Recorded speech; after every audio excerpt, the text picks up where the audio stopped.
How's our financial plan coming? Super! Chris, any advice? With Western and Southern, preparing for your financial future can be easier than you think. Favorite receiver? Huh? To get started, visit westernsouthern.com.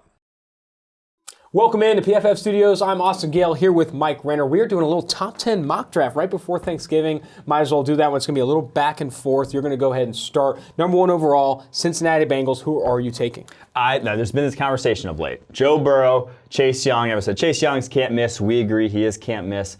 But it does not compare the value of the edge position to the value of a quarterback and what they've done with Andy Dalton. They need a quarterback there in Cincinnati. So it's Joe Burrow. LSU QB, over 70% completion percentage. Not for the season. In every single game this season, he has done that. Even when he is bad this year, it is still elite level quarterback play. So we really don't have that many question marks about him. Yes, his arm strength is on the lower end for NFL QBs, but what he's done in terms of accuracy perspective, reading defenses, it's as good as we've seen in college football in our 6 years of grading. The advanced stats have his back, the grading, the accuracy, all that stuff, but the narratives are there too. Former Mr. Ohio, coach's son, just like Mike Brown. Cincinnati, I think, is going to jump on the guy at number 1 overall. I don't see him. If the Cincinnati Bengals finish with that number 1 overall pick, I'm with you. All right, I'll take number 2, the New York Giants. I have them taking the can't miss. Chase Young of Ohio State, a great edge defender, has a 97.1 PFF pass rush grade. He is going to break the PFF college record dating back to 2014 for single-season PFF pass rush grade, 42 total pressures this year. He has been flat-out incredible. Unblockable. I mean, the closest thing to unblockable we've ever seen in our 6 years of grading. He's not just going to break the PFF record, he's shattering it. Josh Allen said it last year at 94.4.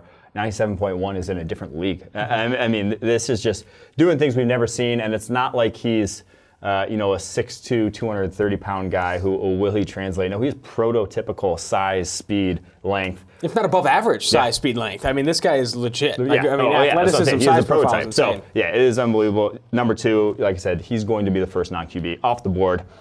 Obvious pick there for the Giants. I'm going to go on to the Dolphins now, and it's not going to be Tua Tagovailoa. The hip injury, I would be too afraid to take him at the top of the draft until you really get a hard medical on him. It is that serious of an injury, that dislocated hip. So we're going to go a different route. We're going to try to stop the pass. If we're not going to be able to pass, we're going to stop the pass. So cornerback from Ohio State, Jeffrey Okudah, he's allowed a 55.8 passer rating for his career, not for just one season, for his entire career, 3 years now, or 2.5 years now, of starting for Ohio State. Size, length, speed, athleticism, all there.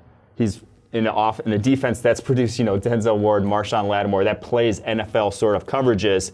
He's a pretty safe projection to be a top-tier cornerback at the next level. Jeffrey Okudah, great athletic profile, former 5-star recruit, and now he has the production to boot, playing very well for Ohio State. I'm going to jump to number 4. Washington Redskins go ahead and grab Jerry Jeudy to pair with Scary Terry and Dwayne Haskins, really upgrade that offense right now. Jeudy, the number 1 receiver on PFF's big board, great after the catch, a fluid route runner, very smooth, can create separation on the short, intermediate, and deep levels of the field. He's averaging nearly 7 yards after the catch per reception. I think he's an incredible route runner, the best receiver in this class. Easy decision for the Washington Redskins. I'm going to go ahead and disagree on this pick. Jerry Jeudy, love him. I think they should go O-line. If you're at the top of the draft here, number 4 overall, I think someone like Andrew Thomas would make a bigger impact for a young quarterback like Dwayne Haskins. Yes, two wide receivers are great. They're going to help you a lot, but I do think that offensive line is in desperate need with how much, and just with how bad it's going to be. You cannot develop behind an offensive line like that. So unless they make big strides in either free agency, trade, or reconcile with Trent Williams here, I think offensive tackle could be the pick, but not going to argue with Jerry Jeudy being a top 5 worthy pick. I'll go on to number 5, though. Denver Broncos. Isaiah Simmons, I'm taking. Clemson linebacker. It's been a popular one for us going to Denver just because of, 1, the need, 2, Vic Fangio, how much he features the linebackers in coverage there, in his zone-heavy defenses. I think he is one of the missing pieces for that Broncos defense. Could take them to the next level. Get this, 6'4", 230. But his snap profile this season has been absurd. 103 along the defensive line, 163 snaps in the box, 175 snaps in the slot, and 95 as a deep safety. Versatility, that is him. I mean, I'm going to have to talk right here. I know Mike Renner's taking Isaiah Simmons if the Broncos are picking at 5, but I know Elway's taking Justin Herbert at number 5. I'm sure when it comes to April, I see Justin Herbert come off the board right there for the Denver Broncos. Let's go to number 6. I got a wide receiver out of Oklahoma joining Julio Jones, joining Calvin Ridley, and squeezing that window with Matt Ryan, that Super Bowl window. CeeDee Lamb of Oklahoma going to the Falcons at number 6. He's one of the best receivers in this class. I think he's going step for step with Jerry Jeudy to be the top receiver off the board. He's averaging 11.3 yards after the catch per reception right now, and that's on 46 receptions. He's been absolutely fantastic this year. Can create separation. Love his size. He's a bigger receiver. I really do think CeeDee Lamb a very good threat. You bring him to Atlanta, make that offense next level. I think those are huge things that can happen. You're going to get some hate for this pick because, they just used a first rounder. They have Calvin Ridley and they have Julio Jones, but 3 receivers start in the NFL nowadays. 11 personnel is the base personnel. You need 3 receivers that can get open at any given time, and they addressed O-line last year. Now you address that third wide receiver position with Mohamed Sanu gone. Little dynamism, whatever the word is, at that third wide receiver position as well. And CeeDee Lamb, we don't think you should pass him at the top of the draft. We think he's every bit as good as Jerry Jeudy there at the top dynamic. I mean, after the catch, before the catch, he's just a complete wide receiver. And to add there, too, I think if the Falcons do move on from Dan Quinn and bring in an offense, I think they're going to bring in an offensive-minded coach. They're going to try and squeeze Matt Ryan, Julio Jones, Calvin Ridley, a ton of offensive firepower, get somebody who could do something with it. Then you throw CeeDee Lamb into the mix. I think they could be, one of the better scoring teams in the NFL with that kind of mix. Yeah, and like you said, Matt Ryan, probably a whole lot of years left. Still got something in the tank, though, would maximize his career. All right, on to number 7, Detroit Lions. They addressed edge kind of last year in free agency by getting one guy in Trey Flowers. I think they go an edge again this year. AJ Epenesa, Iowa defensive end. Fits the mold that Matt Patricia wants. Very similar to Trey Flowers in that, he's 6'6", 280 pounds.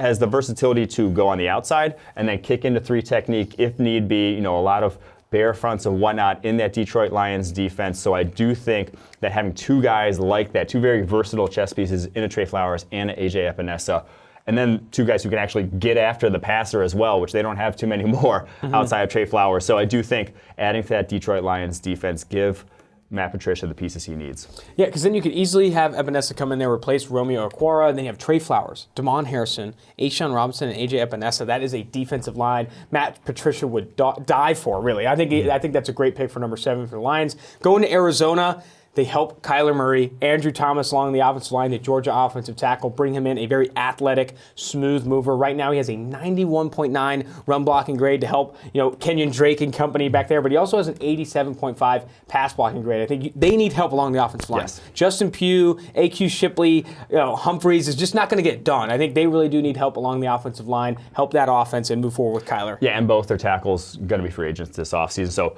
no debate there. Andrew Thomas, we love him as the top tackle in this draft. What he's doing as a true junior is just rare. You don't see that. You see that some seniors, redshirt seniors. True junior to have 3 years of grading the way he has is special, so we like him there at number 8. On to number 9, Jacksonville Jaguars. Get Jalen Ramsey's replacement, Christian Fulton, highest graded cornerback in SEC play this year. 8 forced incompletions on 27 targets against the SEC.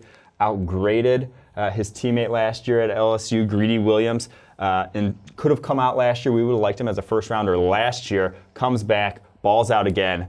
Top 10 pick in my mind. LSU, DBU, Grant Delpit, Christian Fulton, Greedy Williams, and Derek Stingler. Yeah. Not Stingley. Is also probably going to be fantastic coming out of LSU. Let's jump to number 10, the final team on this list here, the New York Jets taking Tristan Wirfs, the offensive tackle out of Iowa. Another athletic, smooth, underclassman, very similar to Andrew Thomas. I think he can get kicked inside to guard if the Jets wanted to play him there out of the gate, but he can also play offensive tackle. They have Chuma Edoga and Kelvin Beachum there now, but I think he can come in, play either position. He has what we call the triple 80, an 80-plus overall grade, pass blocking grade, and run blocking grade. I think he's a top 10 lock. Jets makes sense. He was Bruce Feldman's number 1 freak on his freaks list this year.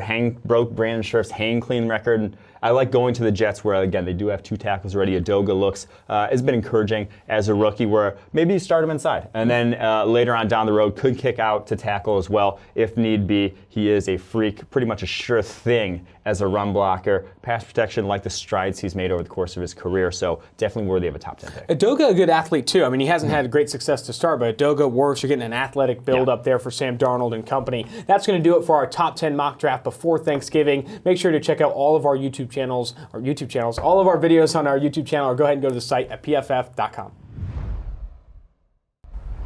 You want to get rid of me and get back to more great PFF YouTube content? All you have to do is push that button right there and subscribe. Thanks for watching.